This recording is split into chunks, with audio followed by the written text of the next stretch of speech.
days in a couple of days.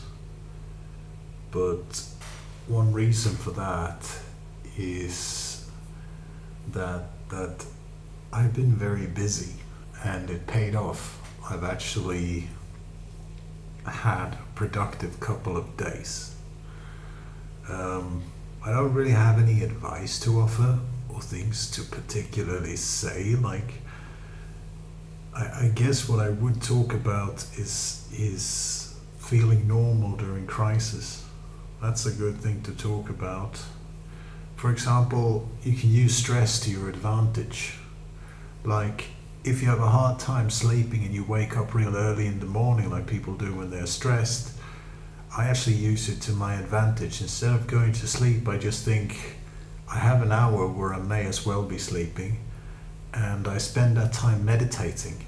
And as a result, the morning doesn't feel as stressful, even if I don't get enough sleep, because I'm meditating. I listen to some nice music, I close my eyes, and I count my breaths. And so suddenly, even if I get one less hour of sleep, I'm very mindful. And as a result, I get a lot of things done in the start of the day. Also went to the travel agents, got the aeroplane ticket so I can go to the embassy and get my passport renewed. After that, I'll get access to everything, really, because I'll have a photo ID, which means that I can start taking out money from PayPal and from Patreon, which then the plan is will hopefully be enough so I can, rent a room somewhere. With the photo ID, I can also access a small emergency fund I have. It's not a lot of money, but it should be enough to last me a couple of weeks when I grow the Patreon. And then hopefully, sorry, when I say weeks, I mean meant to say a couple of months. When I mean around 8 weeks is what I'm trying to say. I was just being tired there, but around 8 weeks, I should say. But if I can rent a room somewhere, where I can split the rent, then obviously that money could last even longer, although I don't know how long. But it should give me enough so I can grow the Patreon.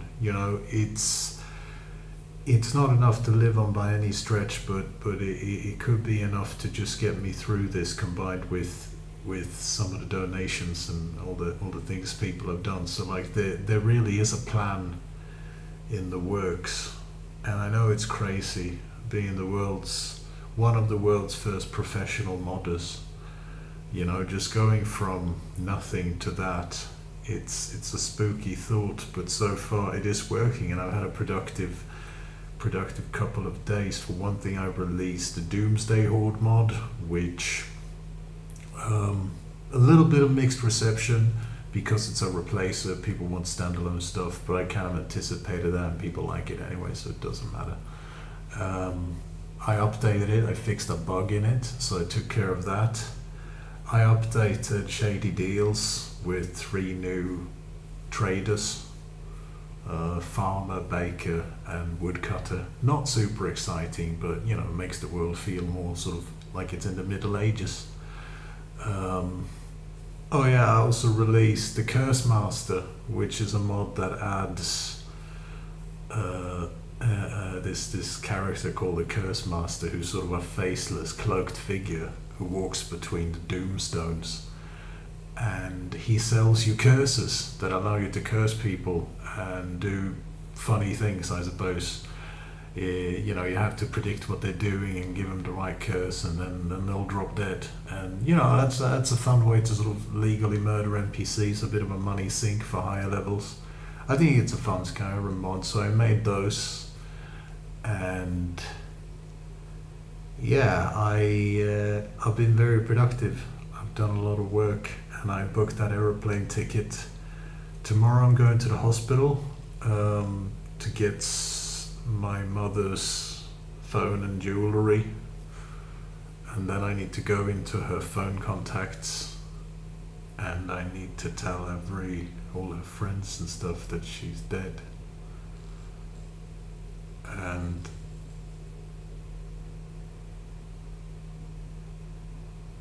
I'm not entirely excited about that. There's also her landlord, and she was very afraid of him. She said he threatened him, and when I looked in her phone when she was sick, and I was trying to tell her friends that she was sick, I saw that the guy sent a lot of aggressive messages to her. Her teeth were damaged as well, and I don't know who did that to her, but someone did it. It wasn't just decay or an accident. I asked her about it, and she struggled to say much, but yeah, I think there's a bad man on her phone. Have to worry about him a little bit. Have to come up with something, how to deal with him. But I'm not too worried. Truth is, I've had to deal with violent and unsavory types before, and I'm very good at it. I don't mean that in a way to boast, and I certainly don't mean to sound like some kind of macho jackass. I'm good at it because when I learned martial arts, I learned Shaolin Kung Fu, invented by Zen masters, and their first rule of conflict is to avoid conflict. I'm very good at it because I know how to get those guys to back off without anyone getting hurt. I've done it several times, and it doesn't bother me too much. Other part of me wishes I could break his teeth too, but this isn't a film.